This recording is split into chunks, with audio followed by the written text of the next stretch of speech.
All right, let's get started. So today we are learning about electrifying your community through EV charging for tourists and locals. And we have wonderful Kate Bashford here from App State to talk to us about the topic. Kate? Thank you so much. And it is really great to be with you all today. And thank you for having me.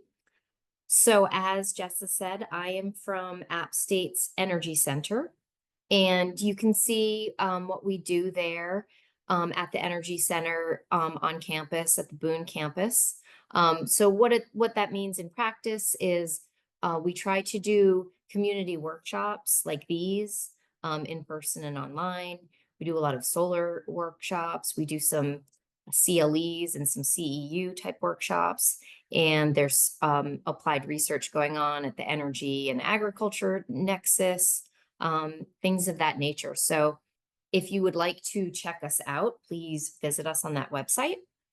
And what I do there is I am part of a grant project that is a statewide project on clean energy and workforce development.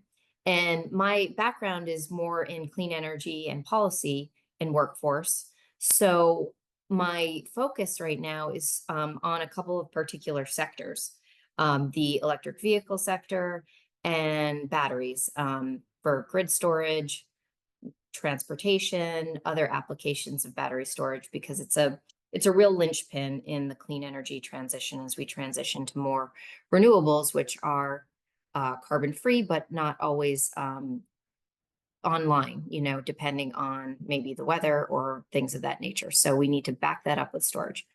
And that is how I come to all of you with this topic. So I will endeavor to kind of bring those two topics together, EV charging, tourism, rural development, and how we can all benefit from that here in North Carolina. So I just wanted to ask a few questions of all of you so I know who I'm talking to today. I would love to hear where you live in North Carolina, if you want to put that in the chat, or if you just want to come off mute and shout it out, whatever you like.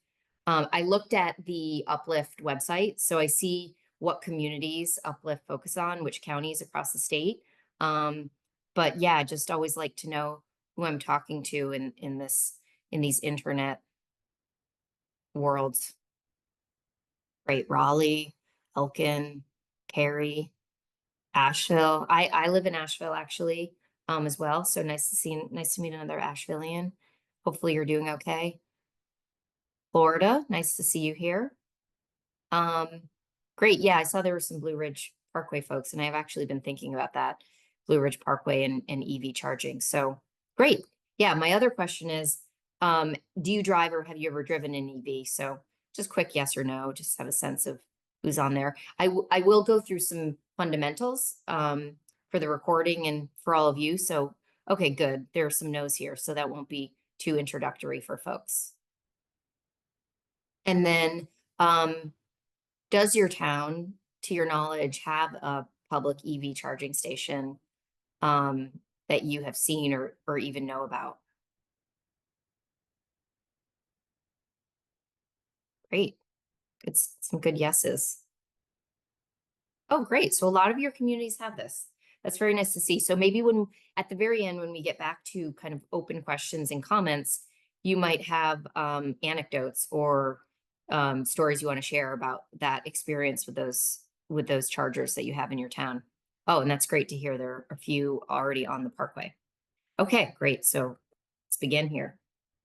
Okay, so here's what we're going to cover today. We're going to cover, as I said, some EV and EV charging technology, the market, sort of some 101 information, and then look at a few case studies that I think are instructive and interesting.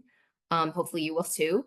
And then some resources about what can be used, at the municipal level or other community levels to help get more EV charging as a strategy also to inform tourism and increase tourism. And then of course, some Q&A as well. I'll try to leave at least 10 minutes or so. So think of your questions. For my part, you're welcome to put them in the chat, and I can look at it as well. But due to the recording, I will also wait until the end to address them, unless there's a burning question for clarification. Feel free to put that in the chat, and if I catch it at the moment, I will also clarify. So please do that. Okay, so let's look at the EV market as it stands today. This is some very recent data from about 2 weeks ago, and they've hit about 9% of the new car sales market, which I think around that 9-10% is considered a pretty important inflection point where the rate of adoption will that start to increase. No, but this hasn't been without growing pains, because there's certainly some slowdowns that have been in the headlines as well about companies, you know, downgrading some of their goals for how many models and EVs they're going to sell, for example. There's a lot of competition from China for low cost EVs. US policy has set some tariffs on those to protect the US auto industry. And then there's, of course, some concerns with charging. If you're going to buy an EV, you really want it to be as convenient as what we know from the world of gas stations, because we're all extremely used to that, and it's hard to change habits. But we have reached a great milestone of hitting over 200,000 public EV charging ports around the country. So I would say that range anxiety is fair. Of course, it's fair. Any form of anxiety is valid. If you have it, you have it. And I would say, though, that if you are a planner, it's not challenging to find charging on an EV. And a lot of the early adopters of electric vehicles are somewhat planners, and I think they sort of enjoy the process of kind of finding those chargers and planning trips, I would say, around that too. And a lot of EV drivers are sort of environmentally minded. So they like the outdoors. They want to get out into nature. They want to maybe, I think they have some level of adventure often, and are travelers, often have income to travel and to spend money on tourism. So there's a pretty good nexus for using EV charging to help increase tourism in a community. All right, so there are a few different types of EVs, and the ones I think we probably all know extremely well, because that came out many, many years ago, is the hybrid. And the Prius is a great example of that, the Toyota Prius. So that's where you have a full internal combustion engine that you can fuel up with gas, and then you have a small electric motor as well, where you do not charge it. It gets charged internally from the engine. So that's you only fuel that with gasoline. And then there's the plug-in hybrid, and that usually has a electric rechargeable motor and battery that you can plug in and recharge. Generally, you might get about 30, 40 miles off of a full charge. Prius Prime is an example of this. My mother has one of these, a Prius Prime, and she's sort of a small town driver. She's retired now, but she worked in town. She likes to do errands locally, visit friends. And I would say she probably buys gas 2 or 3 times a year at this point, because you generally live her life on about 30 miles of charge in a day if she needs to. And then if you travel farther, you have your internal combustion engine and gasoline tank as well to use. And then there is the full battery electric vehicle. There is no internal combustion engine at all, and you can only power it with electricity. But there are multiple ways of plugging that in beyond a wall outlet. So let's go to the next slide and get that. Excuse me. So what's interesting about electrifying transportation is because we use a lot of oil, converted into gasoline to power our transportation sector. And it's about a third of all emissions that we produce in terms of greenhouse gas emissions. But it also produces other pollutants, which we know about in terms of like smog and things of that nature. So when you fuel your car with electricity, it's always cleaner. And these studies have been very well vetted and done. Even if you're using a very coal dependent electricity system, say you live in a state that has a lot of coal fired power plants, and that's what you're pulling from your electrical grid to then charge your electric vehicle, it's still going to be cleaner on a pounds of carbon dioxide equivalent um, in term versus using gasoline to power that car. So you don't have to worry, especially if you're in North Carolina, that if you switch to an EV, that you're going to somehow cause more emissions than not. So you'll see this is a nice little chart of how we get electricity in North Carolina. And there's quite a bit of nuclear, which is carbon free. We clearly use a lot of natural gas, which is not. But we're ramping down our coal. It's only about 11% at this point, and we have a lot of solar, almost 9%. That's pretty impressive for the United States. And then we have, some hydro, biomass, and wind. So this quote is great.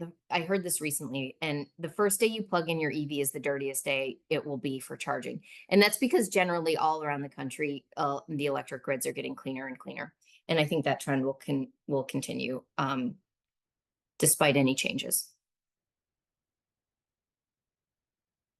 All right, so in terms of charging, what are the options for charging these battery powered electric vehicles? So this is the terminology you're going to generally hear and then have to consider for your community. There's the level 1 charge, which is your car comes with a cord, like you can see in that picture, and you can just plug it into a wall outlet. You don't have to make any sort of upgrades. You just pull that electrical drip from the 120-volt outlet, and it's going to go slowly, but you can do it every night if you want. I plug my car in the evenings, and I get about 4 or 5 miles of charge per hour. But if it's plugged in from about 6 p.m. to about 10 a.m., I get a decent amount of charge, 50 miles, and that's probably more than I needed for the next day anyway. So you can do quite well with home charging. You can also do level 2 charging, which is a really great middle ground for affordable charging at home or at a public setting or a business. You can buy these for a pretty reasonable cost generally. The chargers themselves that are level 2s are anywhere maybe from $400 to $800, and then you need to have a 240-volt connection. So you may need to upgrade your electrical panel or some back end of the electrical system. But you can get, I'd say anyway, I think that's on the slower end, what they're showing on this slide, this middle green slide, charge time of getting about 10 to 20 miles of estimated charge per hour of charging. I've used ones that go up to like 30 or 40 miles of charge per hour as well. So it really varies. And another really nice thing about level 2 charging options in North Carolina, in terms of deciding what you want to purchase, is that some of these companies are actually making the chargers right here in our state. So there are companies like Atom Power in the Charlotte area. There's ABB in the Mebane area. There's Eaton. There's Alpitronic, which is a newer company in the Charlotte area. So you can buy made in North Carolina chargers. Now, the third level of charging, which is generally going to be called DCFC or DC fast charge. And that is because it's taking a large amount of power off the grid in alternating current. It's converting it to direct current, and then it's feeding it right into your battery. Batteries run on direct current. So it can take a lot of power and charge your car up quite quickly. You can go from like 20% charge to 80% charge. often in like 30 minutes. And you know, you may not need that. You may only need 5 to 10 minutes at one of these DC fast chargers and you're ready to get back on the road. So this is really level 2 and level 3 or DCFC are really what's useful, I think, for tourists because they're sort of on the move and they don't necessarily want to stop somewhere for maybe 5 or 6 hours necessarily, but you might want them to stop somewhere for that long. So think about that in terms of, you know, when we talk about strategies. There's also a DCFC charging company making this chargers in Durham, and that's called Kempower. So you have all sorts of options in North Carolina. Okay, so let's really turn to EV charging in rural areas now. So it's a lot lower, this rate of adoption in rural areas at the moment, and that's true here. It it's an interesting conundrum because rural drivers, as we all know, tend to drive more than urban drivers, much more. So the savings that you can actually get from converting to electric vehicles are significant if you're putting a lot of miles and buying a lot of gasoline on your car. So adoption in the rural areas would be very helpful for people's pocketbooks in terms of lifetime costs of ownership of a vehicle. So what are the benefits though and challenges of EVs and EV charging in communities? So benefits. There's data showing that it can increase tourism and revenues. And I linked to that study here so you can look at that. They at the moment from the study, they're fairly modest benefits. I'd say they saw like about 2 to 3% increase in spending in the immediate area of where there's charging infrastructure. But I think that that is highly dependent on sort of what's there because there's a big variety of where these things pop up. But on net, it's an increase, and so that's a good thing. There, it can help with, you know, if you have charging available, it can help with local EV adoption because it's very much a word of mouth, I think, experience at this point. You know, if your neighbor has one or if you get to drive one and then you have a good experience, then you're more comfortable with making that change yourself. And you know that you have charging options locally as well. Um, it's also very useful for resiliency because these are fairly sizable batteries that are on wheels essentially. And for example, when the hurricane hit last month, um, I knew several EV drivers that use their car to power essential devices and phones, so they and their neighbors could have their cell phones working and some other small things. So it does, you know, this is talked about a lot, but it really did play out in reality locally here, as I just said. And then, okay, let's look at the challenges. So there are real challenges. There's financial complexity because the upfront costs are significant and they can be complex in terms of how do you navigate, how to finance it, how to pay for it, what are the incentives, what are the grants, there's so much tech. It's, you know, it's hard to sometimes weed through all that. Um, there are some really good consumer reports though, and Kelly Blue Book reports that can help with the technology evaluation. There are site complexities. There's a, you know, if you all are, you know, deep in your municipal governance world, there's a lot of complexity sometimes with zoning, with ordinances, with competing uses for space and sites, things of that nature. And then there are competing priorities for stakeholders as well. What do your communities want?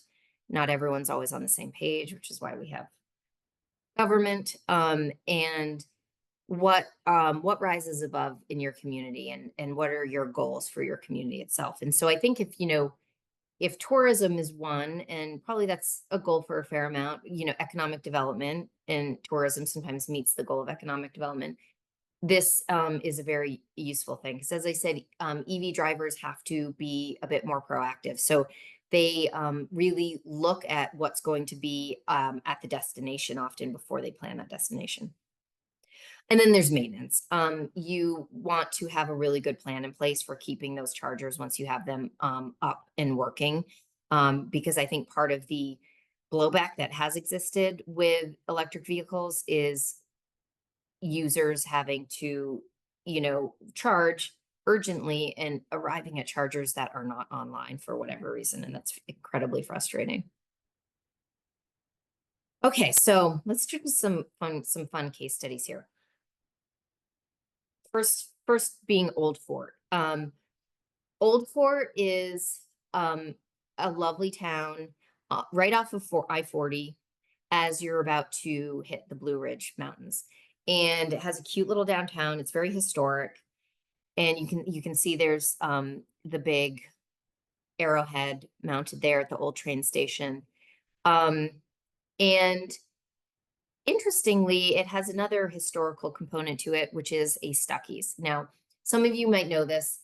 Stuckey's is this classic brand that started by selling pecans and making pecan candy, other candy, setting up shops along, gas stations as Americans really began to hit the road and there were interstate systems. And so there's a certain level of nostalgia about Stuckey's, especially in the Southeast. Now, they sort of went into a lull in the 70s, 80s, 90s, and the heirs bought the company back, and some places have reopened, and one is right there in Old Fort. So it is not a place that you would necessarily expect to find EV charging when you got to it. It's right off of Parker Paget exit on I-40, and it's very strategic for EV charging because you get to it when you're going west right before you have to make the long climb up the mountain. And when you're climbing up in a heavy vehicle, you lose fuel efficiency, whether that fuel is gas or electricity. And so you do not want to be caught with a low charge late at night or wherever right before you're about to hit climbing up that elevation. So Stuckey's is a real oasis for that. So what do they have? It's a fairly small gas station, and it has a little Dairy Queen attached to it, but it has an incredible amount of EV infrastructure. It has those 12 Tesla superchargers that you can sort of see in the picture on the right, and then it has very recently it built these 6 new Electrify America fast chargers. So for all the cars out there that can't interconnect with the Tesla system now, they have these systems on the right. And they I use this spot, and generally I will go in and I will use the restroom, and I will often buy something. I might buy a little bit of food and some drinks. They also have like very interesting tourism souvenir type of merchandise, and I have bought a surprisingly large amount of gifts in this little shop as well. It's fairly unique and quirky and delightful. Um, but now looking at this, so as I said, and the slogan of the town is the gateway to the Blue Ridge Mountains. So they've really adopted that. It's a very small town. I was surprised that the population was this small. See, it's 658 as of a couple years ago. And it's sort of an slightly older median age. But they also have been opening up some new spots. There's like a new brewery there in the downtown. There is a very nice little coffee shop that does some live music. But you can see from this map that the blue circle is where Stuckey's is and where all of those EV chargers are. And it's very convenient if you only want to pop off the highway, but it is not bringing you into their downtown, which, as I said, is quite nice. And there's a lot to discover there. And so, as sort of a pass-through driver that didn't know about this town until recently. I didn't find out about all these nice features of the downtown until I was rerouted because of highway construction.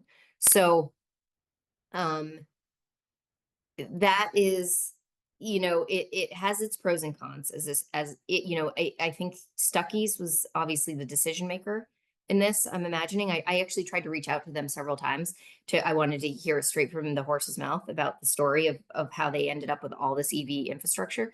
But I wasn't able to get a hold of anyone. Um, and then there's the downtown. Like I would love to be able to kind of park for 30 minutes to an hour downtown, go to some of those spots and charge my car there as well. That would be a great option. So I'm not saying this was a missed opportunity. I kind of leave it to you to think about. Is it a missed opportunity or is it the right way to go for this particular community? You've got, these two things. You've got locals, you've got a small population of locals, but you've got potential tourists because of this location and these features. There's an annual rodeo in town. There's all this natural beauty. There's a very historic downtown. Got I-40. And I think that overlap though of EV drivers could be realigned a bit somehow to work even better for tourism, for the other features that where you're going to really capitalize more on tourist dollars spent in the community aside from kind of one little stop off on the highway.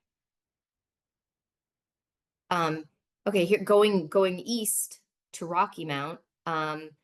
There's another nice scenario of the way this town has approached EV charging in one way. This is not the only EV charging, but there was Rocky Mount is in Nash County. It's in that sort of northeastern part of the state, and it's flat. It's more like getting closer to the old tobacco farms and mills, a lot of mills, and so there was an old mill structure on the river, and there was a company that came in and decided to redevelop these mills, and so it's this really nice mixed use place. I'm sure I think it was a partnership with many actors in this town. It wasn't just this, it wasn't a standalone company.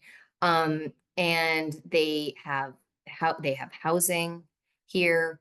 There are a lot of businesses, there are real estate offices. There's the Workforce Development Board regional office. And there are some really great restaurants and breweries. It's a lovely enclave. There's even this this lower right hand picture here. That is a tiny house hotel that is adjacent to the mills. So they even have this kind of unique little destination lodging here. And they have some level 2 chargers. They have Tesla, and I believe they have other brands as well. And they have level 2, so it's not fast charging. So this was likely a deliberate strategy because they don't really, this is a complex where you can spend much, much more time than 10, 20 minutes. If you need to charge for 2 hours, you have wonderful options to go spend that 2 hours and spend much more money than you would spend on, say, soda and a Cliff Bar or a bag of chips. So that is, and where the mills are located, they're sort of their own complex, but as you'll see, they are much more adjacent to that hub of the downtown of Rocky Mount. Now, I understand that Rocky Mount's not the smallest of rural communities. It's 54,000 people. That's a decent sized town. So they have slightly more resources probably at their disposal. But you can see from this map, this time the red circle is where the mills are and the charging is, and that blue circle is where a lot of hotels and sort of like right off the main line roads are.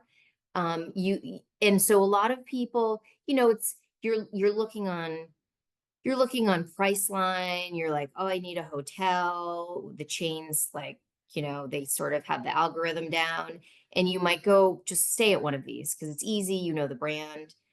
It's right off the highway. It's easy to find. But they do not have charging at these at these hotels. And so you dig a little deeper and you're like, oh, look at this these local non-chain and businesses. I can go down deeper into the town and really get to know it better if I stay here where the charging is. And EV drivers, they do this kind of research. So they will find these spots. And they will often stay where there's charging. Here's another just anecdote. That's not Rocky Mount, but it's you go a little bit north, and it's in Roanoke Rapids.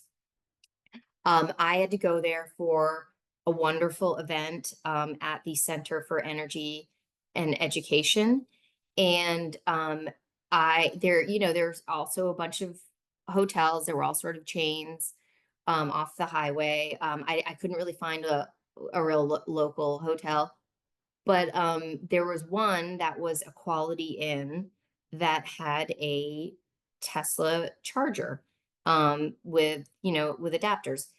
And so I normally wouldn't maybe choose a Quality Inn as my first choice, but it was very affordable. But I did I chose it because it had the charger, and turns out it was a great choice because the people were really, really nice, really helpful. It was very clean. And now I know I'm like, I can always go back to that very nice Quality Inn in Roanoke Rapids for reliable charging. So um, that worked out great. So okay, like did Rocky Mountain nail it? I leave that to you to answer too. But they seem like they maybe have slightly a more successful overlap of bringing in tourists, also meeting the needs of locals because that mixed use area has a lot of residents, a lot of people employed at those businesses. And it has the history, it has the entertainment, and it's building up a scene, a scene that can sort of be showcased. It has festivals that happen at these mills. So it's sort of turning into, I think, a cluster that where all of these factors are coming together to align quite well. Um, Here is another interesting approach. And this is coming soon to Apex, North Carolina. This is just a kind of an architectural rendering. And it's coming because a conglomerate of automakers, Stellantis, Hyundai, BMW, a lot of the big automakers are joined forces to create this entity called Iona to build out a charging network that would be very similar to the Tesla supercharging network, which has already been laid out across the whole country. It's very easy to use. You plan it in your GPS, and it's not stressful. You don't get range anxiety. So this is a system similar to that, to complement it, to integrate, to deliver charging for all the other models that are being built. And this is going to be a little charging hub. So you can see that it's all these covered charging ports. You can see here, if you can see my pointer, they're covered. There's this little nice shelter that has seats. It's going to have Wi-Fi. It's going to have a little cafe inside. It's going to have clean restrooms. And this is sort of a model that has cropped up in Europe. There are a lot of places like this to kind of give people the all-in-one stop for EV charging. That's sort of similar to the idea of like a cafe and a gas station all in one, where it's built for you to stay a little bit longer. So you're not in and out, and it's maybe a little more aesthetically pleasing. So this will be interesting to visit, to check out in Apex, and maybe to develop in lots of other places. And I think that to be mindful in your communities, if one of these are, if Iona, if you want to ever partner with Iona in the future, which incidentally decided to build their HQ in Durham, North Carolina, so they're right here with us. There's a lot of work that can be done with the town to site this in the best possible place to maximize use from tourists and from locals. And your strategy doesn't have to be just cars either. There's a lot of smaller e-mobility, or micro mobility. They're all, they're all these new terms around that, where you can bring in maybe e-bikes. And there's some interesting programs too that you could model off after, talk to other communities. There's this example that I put here in the slide where you can rent bikes from libraries in all of these towns in Ohio, and they're free of charge. And maybe there's a program that you can develop where they're free for locals, but there's a fee for tourism to help pay for the program. And then tourists come, and they can pick these bikes up in downtowns, or around any trails you may have. You may have existing bike trails or just good bike lanes, anywhere where they can use that to then go experience your community and spend money. And so I just want to point out too, I know I'm like well into this presentation, but all these resources that are appearing on these slides, they are linked as well. So don't worry about missing anything, and I'll share the slides as well, and you'll have the recording. So if you build it, okay. So what are all these considerations that you have to think about when you're, approaching building out some EV charging? And some of these, and clearly a lot of your communities have already thought through a lot of these because they have public charging, which is great. So here's a really important one. How can you modify your local zoning codes, ordinances to be EV ready, friendly? I linked to a EV Ready playbook that Boone developed with a lot of North Carolina stakeholders. I think that could be a good resource for towns. Thinking about parking, could there be priority parking, free parking? Parking's always a thing with businesses, with customers. That's what it is to be an American. You think about parking a lot. And then your site location, we talked about that in some of the case studies. Where do you want to locate these to maximize these other strategies and goals you have in your community? And to really capitalize on partnerships that are very valuable in this process too, with, public entities, but also private entities, retail entities. Maybe you have a tourist office, or a chamber of commerce where you want to draw people to, and then they learn about what they can do when they're there while they're charging up their car. Utility planning. This is a really, really important aspect of it, because you want to make sure that you're going to be able to bring in the electrical power that you need to power these chargers, especially if they are the level 3 or the DC fast chargers. They require a lot of power, those level 3 chargers. And sometimes the process can get a bit bogged down if the utility can't get the power that you need to build those. Level 2, slightly less of a problem too, which is another good reason sometimes to go with level 2. And then there's the technology types. We sort of discussed that earlier. And then there's financing. And I have a slide about that too, so I won't go into that too much. But you do want to think about what is your ownership model going to be as a public entity? Do you want the town to own it? How are you going to finance it? Do you want to charge for the charging, or do you want it to be free just to get people there in the door?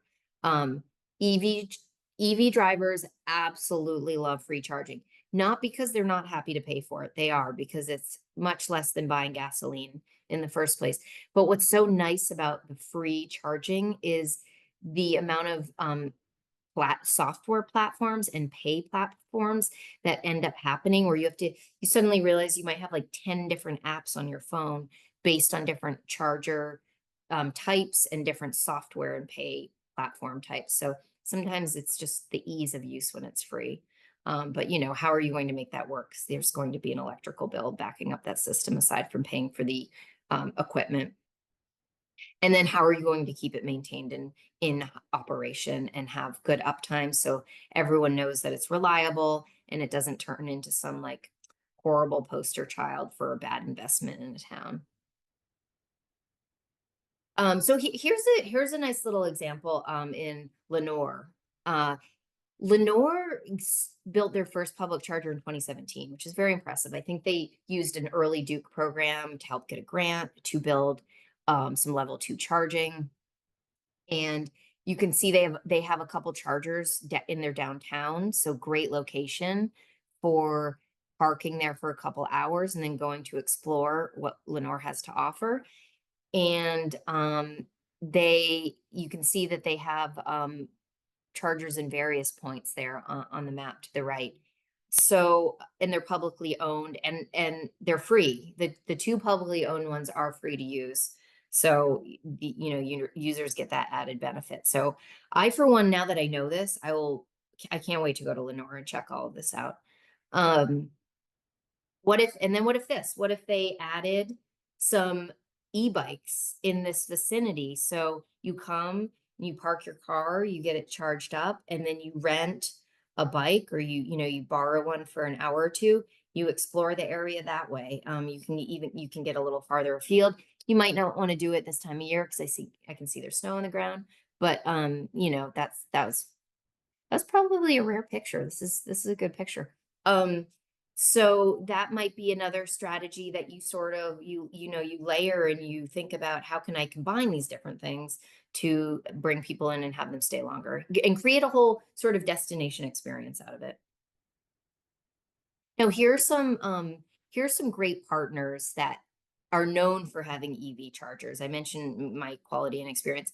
I can't tell you how much I enjoy Lowe's Foods, not just for the charging, but because I've discovered just their lovely business of having that little cafe in the center of the store, which seems like it's sort of a hub. I think, I'm usually a visitor, but I get the impression there are a lot of local people hanging out at the coffee shop slash bar.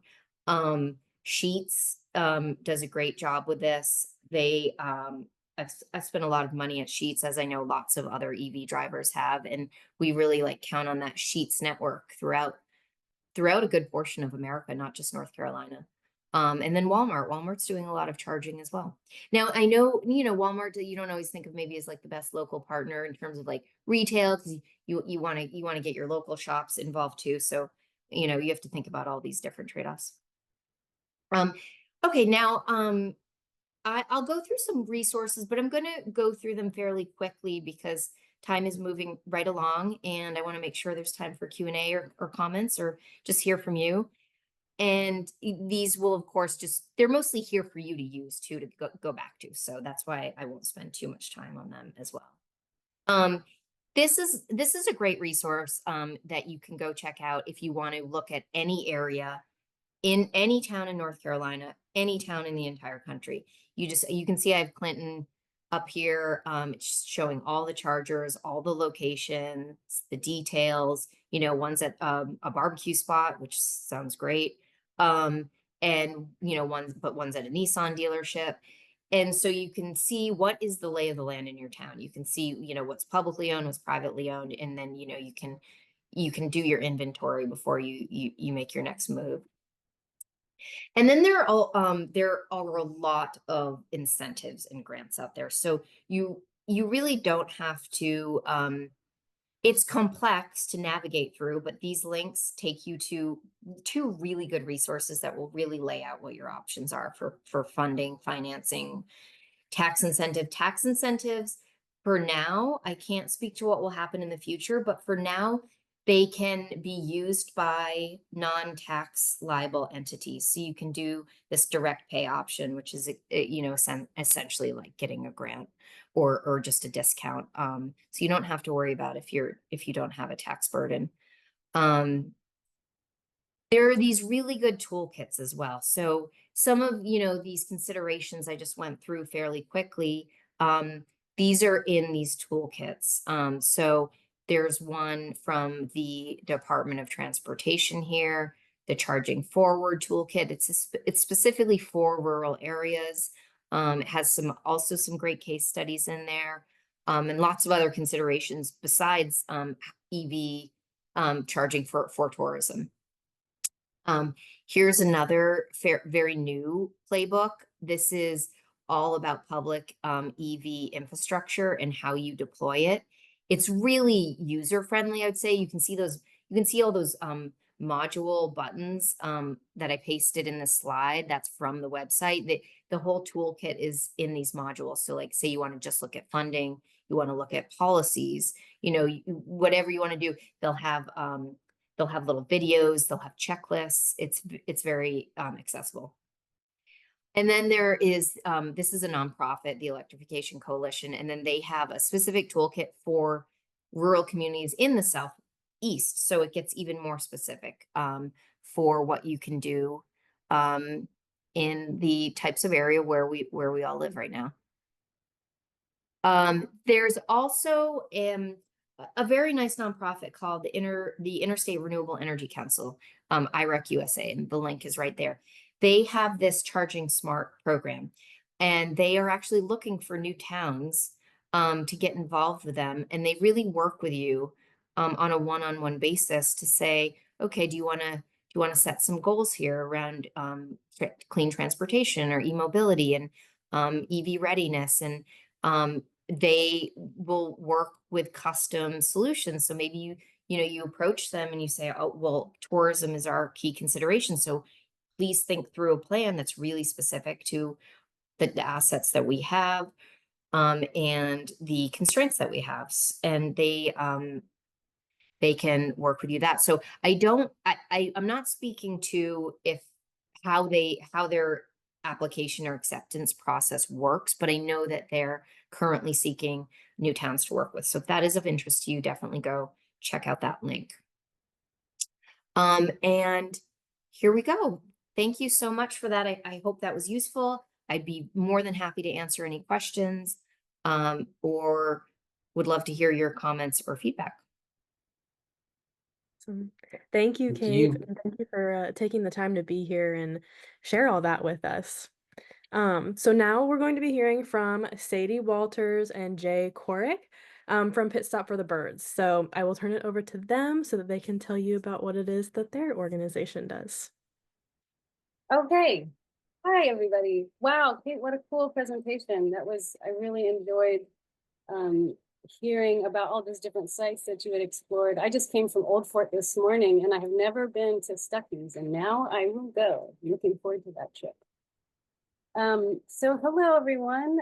My name is Sadie Walters, and I'm here to talk to you about a new model of transportation infrastructure, and one that includes not only the needs of people, but also avian travelers as well. Our migratory birds can travel 2,000 miles twice a year. And they need places like us, they need places to rest and restore.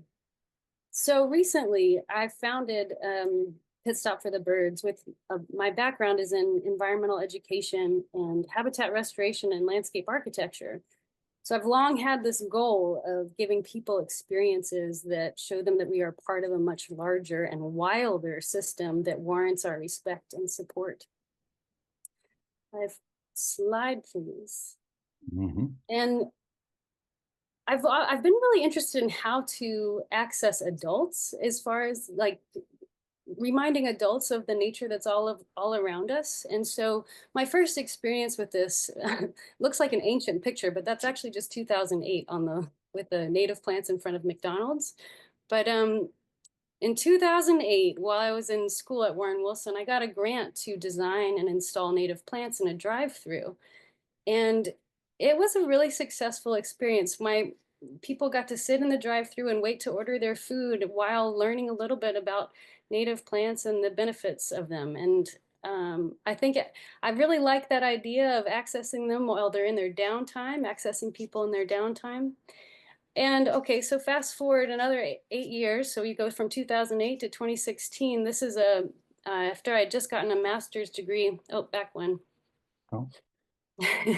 Just gotten a master's degree in landscape architecture and started working kind of how a lot of landscape architects cut their teeth in traditional landscape design. And was working on gas stations and always installing bird habitat in these gas stations, especially when there was stormwater management. And that picture, but don't worry about it. It's okay, Jay. Well, there we are. You did it.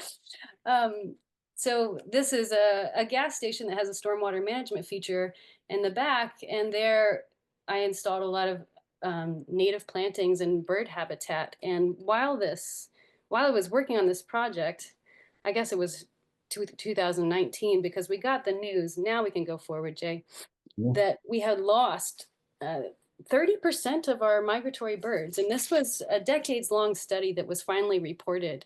And the news was devastating. And there I was working in traditional landscape architecture, thinking, okay, how do I, as this person who really wants to impact people's awareness of the nature around them, this is not quite the right avenue, but I had a window into what the avenue was, where I wanted to be, because I want to be accessing people in their downtime. I want people to just kind of find themselves wandering through a system that is meaningful and rich. And that is when Pit Stop for the Birds was, that idea came to mind of what if this became a scalable, what if we did this all across the country? What if we could create migratory bird stopover habitat wherever people are stopping to gas up or now charge up? So we can go forward a slide. So the mission of Pit Stop is to restore the joy of living with songbirds by integrating migratory bird ecologies with human infrastructure. And let's go forward one more, please. So the vision for Pit Stop, this is what a pit stop could look like. And it's predictive and rapidly scalable. Pit Stop for the Birds, which I also refer to as Pit Stop, approaches significant problems rooted in the values of the steward and the scientist, nurturing people and land so they may both flourish. Pit Stop was activated by the devastating loss of our birds, largely due to land development practices. A third of North America's birds are gone in less than one human lifetime. This tragedy makes clear the imperative that our approach to land development must have a greater consideration for the needs of the non-human biotic community. And Pit Stop understands that the deep work of restoration must include the community, the human community, and together with Root Ed, we are proposing an elegant approach that integrates with the EV charging infrastructure. So beyond loving birds and loving being around birds, they're quite important to us. We actually need them. And so if we'll go forward a slide, birds consume 500 tons of insects a year. For example, a chickadee, a clutch of chickadees, and those are really tiny birds. A clutch of chickadees takes 5,000 caterpillars to raise one little clutch. And the way that we know that is an entomologist watched. They watched and counted them one by one. Next slide, please. And also we need our birds for a lot of the plants that we rely on. Songbirds pollinate 8,000 different species of plants. So not only are they beautiful and wonderful to live amongst, we need them. We cannot let them go. And the devastating loss of 30% in the 50 years, and it's trending downwards. They need our action and fast. And so if we can kind of tack onto this EV infrastructure, then something pretty magical can happen here. Slide, please. So when we think about that huge loss, when they're traveling about 2,000 miles twice a year, and we look at a map like this, it's not hard to understand why they're having trouble getting to their destination. This is 8 million miles of road here, and they've got to kind of weave through this to find their nesting ground twice a year. So slide, please. And this is a pretty incredible map that was put out by Audubon a couple of years ago. And this uses citizen science as well as banding practices and other things to show where these birds are traveling. And it's really pretty remarkable. Slide, please. Oh, well, it's coming. There's a slide that I have overlaid those, the transportation routes with their travel routes. So Pit Stop for the Birds is a resilient solution in that, as opposed to the sustainable solution where you have equally weighted ecology, culture, and economy, what we're saying is let's focus on the ecologies to support the culture, which supports the economy, but allow the economy to drive this forward. So what Kate showed us, slide please, is that EV infrastructure is on the rise. I mean, it is just going to increase and increase and increase. And I think I have diagram, the next slide, a graph that shows that rapid increase. I mean, it's just going up and up and up and projected to continue to go up. So if we can slide, if we, as you know, these are the corridors that we're focused on. Kate mentioned that NEVI corridors where we want charging stations every 50 miles. These are the corridors that we're focused on. Slide. And if we can overlay these charging corridors with habitat infrastructure for the migratory birds, we can really help make a difference in their survival. Slide. So how are we going to do that? When you build a site, when you are creating impervious surface, you've got to treat the stormwater. That's from the Clean Water Act of 1972. And the Clean Water Act aims to protect and restore the biotic community. And so I suggest that we kind of double down on that effort that is stated in the Clean Water Act and really do it justice and plant native plants that clean the water, oxygenate the water, and then also provide habitat for these native birds. And what migratory birds, and what these birds need, it's a pretty simple prescription. And so it's not a hard thing to do over and over again. They need things that are like, they need structural diversity, as in they need canopy trees, they need shrubs, they need ground cover, and they need water, access to water, they need shelter. So it's not a hard thing that they're looking for, and it's something that we can do, and it doesn't cost a lot to do this. Slide. Also, by providing these natural systems, we're also supporting people. It used to sound kind of romantic and naive to say that we need nature and nature benefits us, but the data's in, and actually, when people spend time in nature, we produce chemicals that have long-lasting effects on reducing stress and on reducing heart rate and actually improving driving safety, really. So there's an argument there for having access to nature while you're driving can help you be safer on the road. Slide. Oh, okay. And so now, I'd like to now turn it over to Root Ed, because what we're exploring together is how to build out these places with the communities in which these things are going to be built. Yeah, thanks, Sadie. So Sadie and I got connected because we have the same fiscal sponsor, Southern Conservation Partners, and we thought there was a lot of alignment with what we were trying to do. So with Root Ed, our goal is to connect students and schools with communities to solve challenges. There's a quote by the farmer and writer Wendell Berry. It says, "A good solution solves for more than one problem, and it doesn't make new problems." And so I think Sadie's solution, again, is very elegant. I keep wanting to say kill two birds with one stone, but we try to reframe that as save several birds with one stop.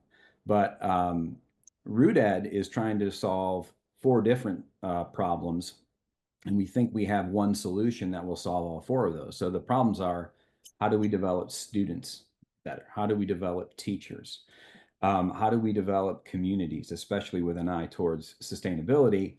And how do we provide jobs and support the workforce and the economy? And so with Root Ed, we get students, teachers, and community partners working together to solve problems for people in place. So let me give you a couple examples.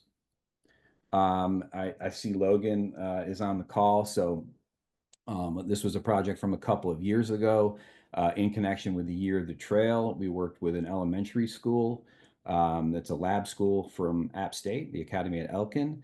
And their school is sort of up on a bluff, and they don't have their own library. The public library is where they would go when they wanted to read and check out books.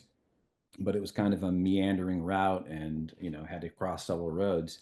So we basically worked with them to create a trail on their campus so that they could walk directly to the library, and also had learning stations along the way on the trail.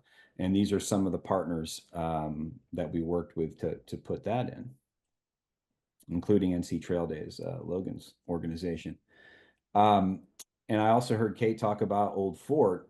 This is another project that we've kind of done a couple of times now in a couple of different locations, where students make a field guide in partnership with the Tourism Association, targeting young people, students, kids who are visiting their town. So they sort of brainstorm lots of the different nature activities and other kinds of things that they like to do in their community. And then they do the writing, they do some of the photography, some of the artwork, and then we pair them with a graphic designer to create a guide like what you see on the screen there. And they live at the Tourism Association's offices. This is another project that we worked in downtown Raleigh with Freedom Park, where the kids actually, these were high school kids, worked to create an app for the park that would connect some of the quotes that are sort of the center of the park with other locations in downtown Raleigh related to African American history and freedom. So I'm just gonna so when I got connected with Sadie, we had been doing several projects that were around travel and transportation. And that's how we got connected. And we feel like, the Pit Stop for the Birds is a great opportunity for a group of students, a classroom of teachers and students to, I think Kate used the word champion, bringing one of these to their town, to their community. And so I'll hand it back to Sadie to talk a little bit about what that might look like. Yeah, so a few of the, we've come up with a couple, or I guess 4 different project ideas that we could do with students. And Pit Stop for the Birds has a number of different elements. And one key aspect of it is getting the location of these sites correct. And there's a rating system. So we're going to have a 1 feather site up to a 4 feather site. And if you have your site in an area where you can support resident birds, and you have water there year round, that's more likely to be a 4 feather site. And we'll have a GIS mapping application we've already started working on with NC State, and would love to continue this work with Root Ed to pinpoint some of these ideal locations that incorporate habitat features as well as EV charging desires, and hitting those corridors correctly. So that would be a GIS mapping system, and it could also be incorporated into a phone app. And the next one is to do site engagement programming, and this one would be a pretty fun one to work with the students. And Warren Wilson College has agreed to help with this one as well. So what we could do here is create these year-long engagement, either events and on-site programming, as in like a walk with some signage, and also kind of quarterly engagement events that could happen on site, bringing the community out to these sites. Another one is a stewardship manual. So this would kind of dovetail with the site engagement programming, because stewardship will be key to the success of these sites, and bringing the community into that effort, that will help them. Stewarding land helps everybody. As if we can get out there and we can get our hands in the dirt and we can take care of the land takes care of us, because it helps bring us together and feel like we're less alone in the world. There's so many benefits to being out there stewarding land in a community of people. And then the last one that we're pretty excited about is creating what's called a parklet-sized pit stop. So creating a design for a marketing kind of piece, which would fit into 1 parking space, and it would be a miniature pit stop that would convey what the value of a pit stop. Like once we have a municipality, say like the city of Raleigh has stated interest in doing this with us. So once that partnership kind of gets sealed, we can then design a parklet to put into these areas where EV charging is on the way, to say that coming soon, we can have EV charging here as well as Pit Stop for the Bird sites. And these little parklets could be designed by students, and then they could also be things that communities around the country could have access to these designs. And if they wanted to have a pit stop in their community, they could find kind of the design on, they could have access to these designs that they could build themselves. So those are 4 ideas we've come up with thus far to engage with students. Yeah. And that, I suppose that's a wrap. Is that a wrap? We'd love to I talk with want to, you all about it. Yeah, yeah, go ahead. just one other thing to add is just that, listening to Kate and talking about, um, the how to pitch a EV charging station as a tourism solution. All right, and looking at all these ideas, in terms of what benefits they provide to whom. I think one of the things that we've learned with Roodad is that, when you get a kid, especially a young kid, but any age kid, who are sharing what they love about their community, and you get them to pitch it, right? Like Sadie and I are proposing with these parklet designs and some of these other things. I don't know, it resonates in a different way than when adults are marketing to us.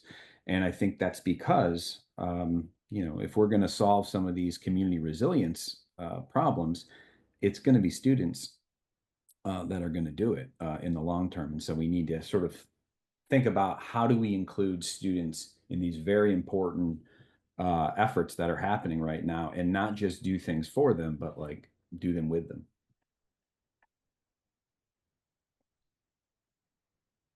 Yeah.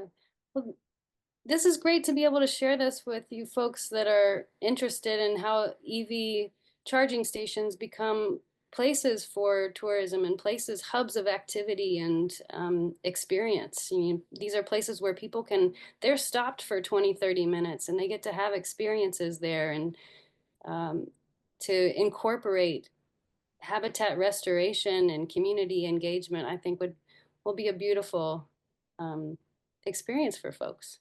So I'd love to hear. I mean, Jay and I were talking. We've got a few minutes left on the clock, and we'd love to hear if people have ideas of where they could imagine a pit stop, or if any ideas. Just a conversation. Well, thanks for the opportunity to share this with you. I think that we're going to create something pretty great here, and maybe we'll see you down the road. Maybe we can work on a project together.